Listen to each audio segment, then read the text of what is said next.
Inilah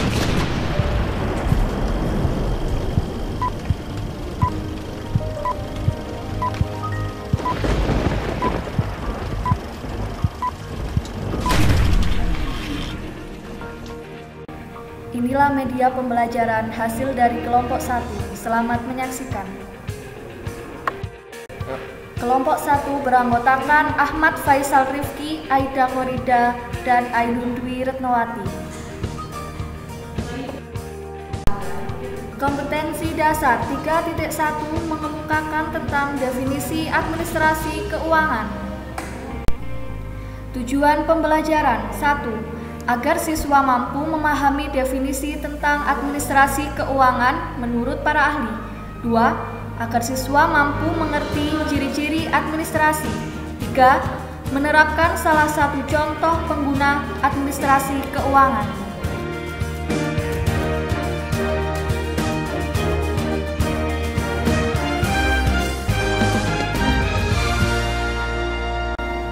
Pembelajaran awal, kita mulai dari pengertian tentang administrasi.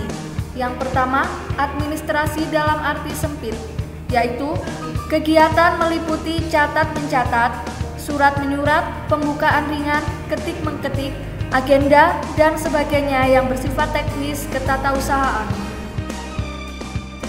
Yang kedua, pengertian administrasi dalam arti luas, yaitu seluruh proses kerjasama antara dua orang atau lebih dalam mencapai tujuan dengan memanfaatkan sarana-prasarana tertentu secara berdaya guna dan berhasil guna. Yang ketiga, definisi administrasi menurut para ahli. Yang pertama, Arthur Greger. Administrasi adalah fungsi tata penyelenggaraan terhadap komunikasi dan pelayanan warga suatu organisasi. Yang kedua, George Terry. Administrasi adalah perencanaan, pengendalian, pengorganisasian pekerjaan perkantoran, serta penggerakan mereka yang melaksanakannya agar mencapai tujuan yang telah ditetapkan. Selanjutnya, pengertian administrasi menurut Sondang P. Siagian. Administrasi adalah keseluruhan proses kerjasama antara dua orang atau lebih yang didasarkan atas rasionalitas tertentu untuk mencapai tujuan yang telah ditentukan sebelumnya. Kemudian, William Leffingwell dan Edwin Robinson. Administrasi adalah cabang ilmu manajemen yang berkenaan dengan pelaksanaan pekerjaan perkantoran secara efisien, kapan dan di mana pekerjaan itu harus dilakukan. Ciri-ciri administrasi. Yang pertama, adanya kelompok manusia yang terdiri atas dua orang atau lebih. Yang kedua, adanya kerjasama. Yang ketiga, adanya proses atau usaha. Yang keempat, adanya bimbingan, kepemimpinan, dan pengawasan. Yang kelima, adanya tujuan.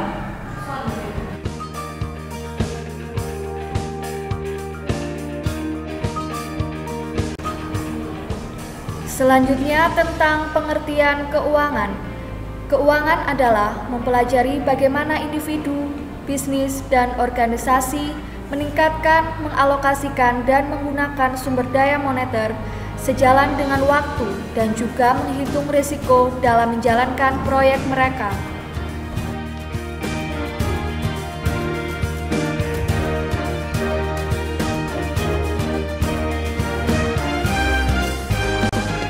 Pengertian keuangan dari beberapa sumber. Keuangan dalam KBBI diartikan, yang pertama, segala sesuatu yang bertalian dengan uang. Yang kedua, seluk-beluk uang. Yang ketiga, urusan uang.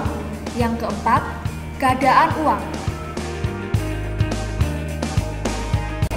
Kemudian, keuangan menurut Ridwan dan Inge. Keuangan merupakan ilmu dan seni dalam mengelola uang yang mempengaruhi kehidupan setiap orang dan setiap organisasi. Keuangan berhubungan dengan proses, lembaga, pasar, dan instrumen yang terlibat dalam transfer uang di antara individu maupun antara bisnis dan pemerintah.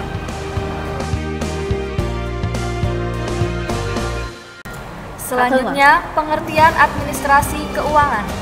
Administrasi keuangan adalah proses pengelolaan yang melibatkan semua kegiatan yang berhubungan dengan keuangan, pembuatan laporan keuangan, dan pencapaian tujuan untuk kepentingan bersama.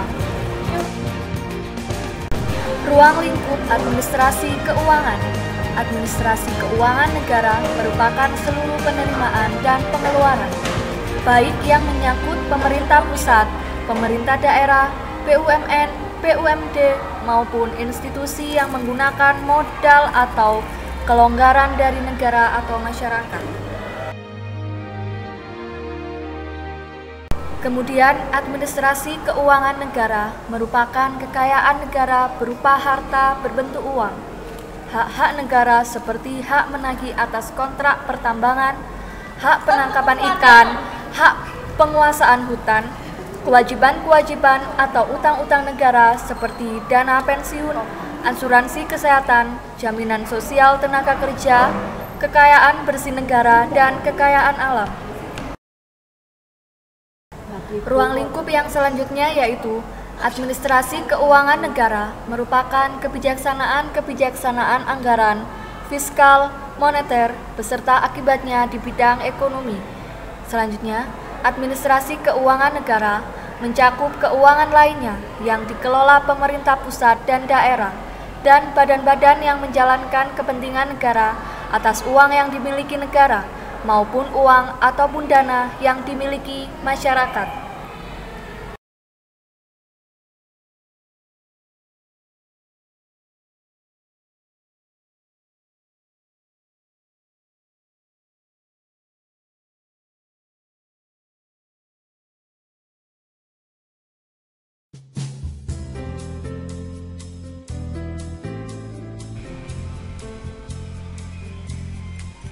Memahami debit and credit.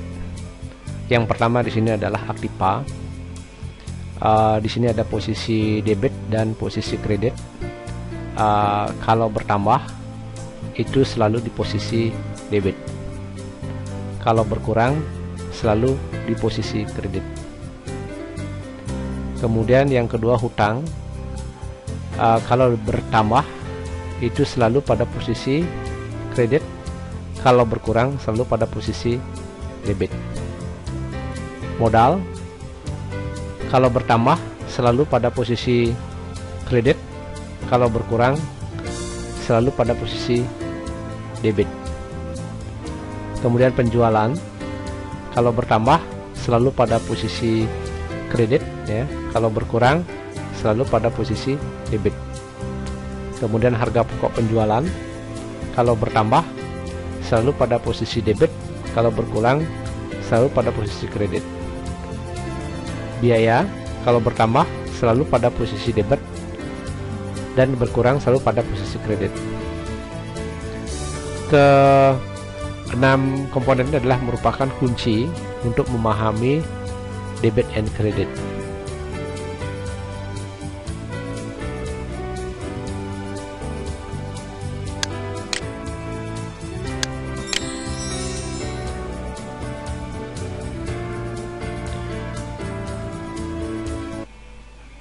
Dari keterangan di atas tadi, kita akan mencoba melakukan transaksi di mana Tuan A menyetor modal awal sebesar 200 juta dan langsung ditaruh di bank.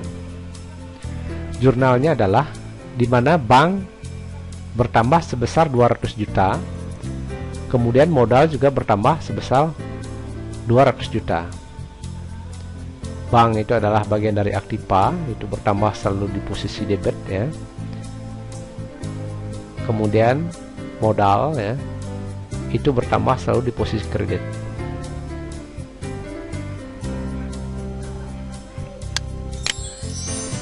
Kita perhatikan di sini, bank bertambah posisi debit ya, dan modal bertambah posisi kredit. Total aktiva 200 juta, total pasiva 200 juta dari transaksi store modal awal tersebut di atas. Kemudian transaksi yang kedua, membeli inventaris kantor, misalnya komputer untuk operasional perusahaan senilai 5 juta, yaitu dana diambil dari bank, di mana inventaris kantor di sini bertambah 5 juta, bank berkurang 5 juta.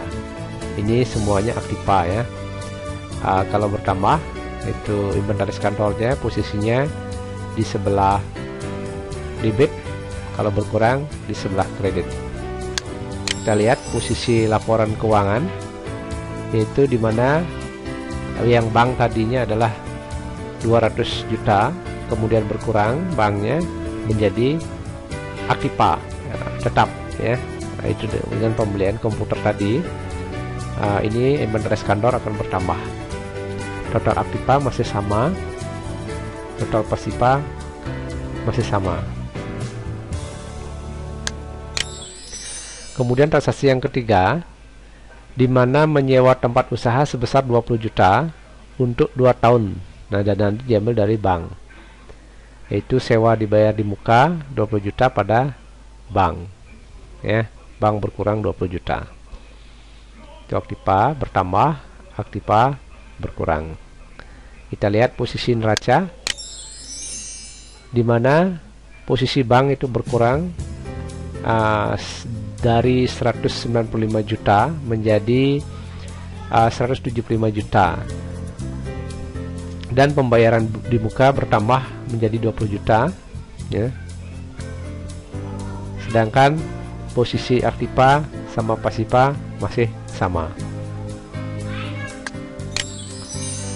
Untuk transaksi yang keempat, misalnya membeli barang dagangan secara kredit untuk dijual seharga 30 juta. Nah, dengan membeli barang secara kredit berarti persediaan barang kita bertambah sebesar 30 juta. Kemudian hutang dagang kita bertambah 30 juta. Di sini aktiva bertambah ya, itu persediaan. Kemudian hutang bertambah, itu di sebelah kredit. Kita lihat laporan posisi keuangannya. Nah, di mana di sini persediaan bertambah sebesar 30 juta ya. Kemudian hutang bertambah sebesar 30 juta. Nah, berarti aset atau kekayaan perusahaan sudah bertambah dari 200 juta menjadi 230 juta. Sumbernya dari mana? Dari hutang usaha. Transaksi yang kelima, di sini barang yang dibeli seharga 30 juta tadi kemudian dijual secara kredit sebesar 50 juta. Yaitu barang tadi dibeli 30 juta kemudian dijual 50 juta secara kredit, maka menimbulkan piutang usaha. Piutang usaha sebesar 50 juta pada penjualan ya. Di sini piutang bertambah sebesar 50 juta, kemudian penjualan bertambah sebesar 50 juta. Harga pokok penjualan bertambah ya. Kemudian persediaan barangnya berkurang. Kita lihat posisi neraca. Di sini piutang bertambah ya. Piutangnya bertambah sebesar 50 juta. Kemudian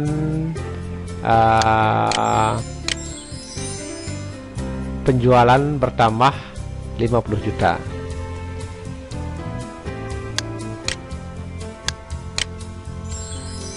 Di sini ada persediaan barang berkurang sebesar 30 juta. Terus menjadi harga pokok penjualan. Berarti ada harga barang 50 juta, harga pokok penjualan 30 juta, ada laba sebesar 20 juta. Laba tadi larinya ke laba rugi tahun berjalan. Yaitu tadi ada piutang usaha, ada laba sebesar 20 juta. Nah, jadi posisi keuangan menjadi 250 juta untuk total aktiva. Terus total pasiva 250 juta. dimana penambahan tadi karena ada laba.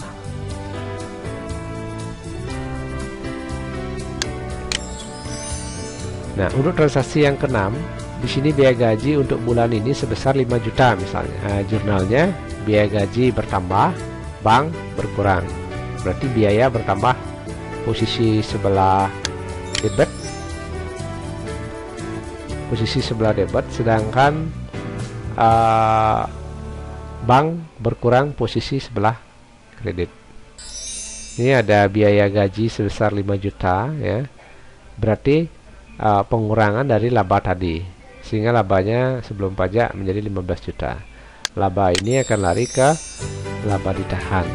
Nah, berarti ada pengurangan karena pengurangan laba dan pengurangan bank tadi yang sebelumnya 175 juta menjadi 170 juta. Berarti kekayaan perusahaan berkurang menjadi 245 juta karena ada biaya gaji. Demikian sedikit pemahaman tentang debit dan kredit. Semoga dapat dimengerti. Terima kasih.